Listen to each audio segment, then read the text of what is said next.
왜 일본 남자가 아니라 한국 남자였을까요? 일본 여성의 한국 남자 이야기. 솔직히 말씀드리면 처음부터 한국 남자를 좋아했던 것은 아니었습니다. 한국 남자라고 하면 무뚝뚝할 것 같고 말수가 적고 감정 표현도 서툴 것 같다는 이미지가 먼저 떠올랐습니다. 그래서 큰 기대는 하지 않았습니다. 그냥 한번 만나보자라는 정도의 마음이었습니다. 처음 만났을 때도 인상이 갑자기 좋아진 것은 아니었습니다. 말이 많은 편도 아니었고 분위기를 띄우려고 애쓰는 타입도 아니었습니다. 그런데 같이 시간을 보내면서 조금씩 다른 점들이 보이기 시작했습니다. 아주 사소한 것부터였습니다.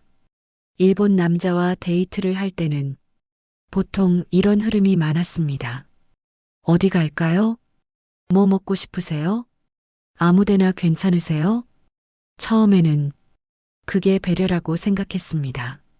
상대를 존중해주는 태도라고 느꼈기 때문입니다. 그런데 이런 상황이 계속 반복되다 보니 조금씩 헷갈리기 시작했습니다. 제가 원하는 것을 존중해주는 건지 아니면 결정을 피하고 있는 건지 구분하기가 어려워졌습니다. 선택은 늘 제 몫이었습니다. 한국 남자는 조금 달랐습니다. 여기는 어떠세요? 이 동선이 덜 힘드실 것 같아요. 오늘은 이쪽이 더 괜찮을 것 같아요. 제 의견을 묻기는 했지만 아무 생각 없이 묻는 느낌은 아니었습니다. 이미 한 번은 고민해 본 상태라는 게 느껴졌습니다. 그래서 저는 결정만 하면 되었습니다. 이 차이가 생각보다 컸습니다. 아, 이분은 같이 움직일 줄 아는 사람이구나. 그런 느낌이 들었습니다.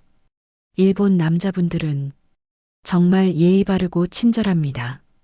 선을 넘지 않고 상대를 불편하게 하지 않으려고 많이 노력합니다.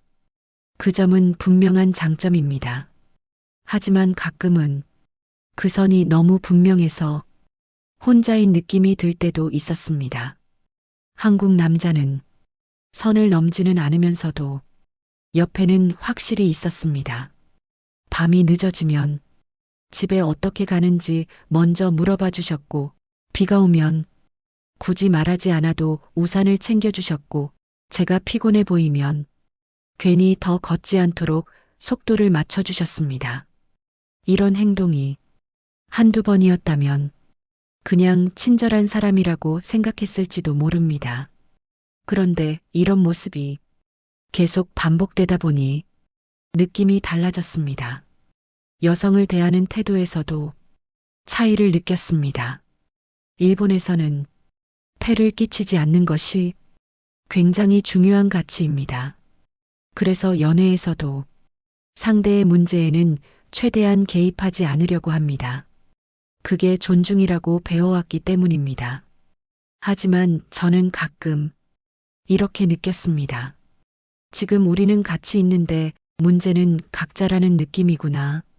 한국 남자는 굳이 본인이 하지 않아도 되는 일까지도 자연스럽게 해주셨습니다. 짐을 들어주고 먼저 계산하고 제가 불편해질 수 있는 상황을 미리 막아주셨습니다. 이걸 일부러 보여주려는 것 같지는 않았습니다. 그냥 습관처럼 나오는 행동처럼 느껴졌습니다. 그래서 더 믿음이 갔습니다. 연애를 대하는 태도 역시 달랐습니다. 일본에서는 연애와 결혼을 비교적 분리해서 생각하는 경우가 많습니다. 연애는 개인의 시간이고 결혼은 책임의 시작이라는 인식이 강합니다. 그래서 오래 사귀어도 결혼 이야기는 쉽게 꺼내지 않는 경우가 많습니다. 부담이 되기 때문입니다. 한국 남자는 연애를 시작할 때부터 관계를 조금 더 진지하게 바라보는 느낌이 있었습니다.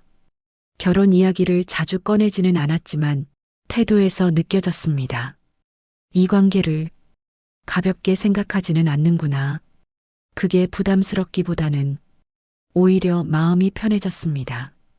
일본 남자와 함께 있을 때는 편안했습니다. 하지만 미래가 선명하게 그려지지는 않았습니다. 한국 남자와 함께 있을 때는 설렘이 아주 크지는 않아도 생활이 그려졌습니다. 같이 밥을 먹고, 같이 정리하고, 같이 결정하는 모습들이 자연스럽게 떠올랐습니다. 결혼을 생각하게 된 이유는 아주 단순했습니다. 이 사람과 함께라면 혼자서만 버티지 않아도 되겠구나. 그 생각이 들었습니다. 한국 남자가 특별히 로맨틱해서도 아니고 이벤트를 잘해서도 아니었습니다. 그냥 항상 함께 있다는 느낌이 있었습니다.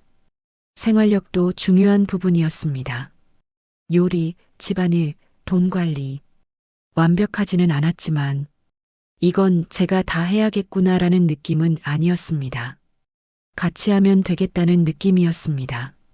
그래서 선택했습니다. 일본 남자가 나쁘다는 뜻은 아닙니다. 문화가 다른 것입니다. 일본 남자가 민폐를 끼치지 않으려는 사람이라면 한국 남자는 같이 책임지려는 사람이라는 느낌이었습니다. 지금 생각해보면 한국 남자의 매력은 처음부터 강하게 보이는 것은 아닙니다. 하지만 시간이 지날수록 조용히 쌓이고 어느 순간 분명해집니다.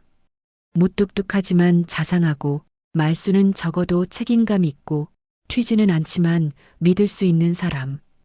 그래서 저는 일본 남자가 아니라 한국 남자를 선택했습니다. 저는 행복하고 싶으니까요. 끝까지 들어주셔서 감사합니다. 오늘 이야기처럼 조용하지만 의미 있는 이야기들 놓치고 싶지 않으시다면 구독으로 함께 해주세요.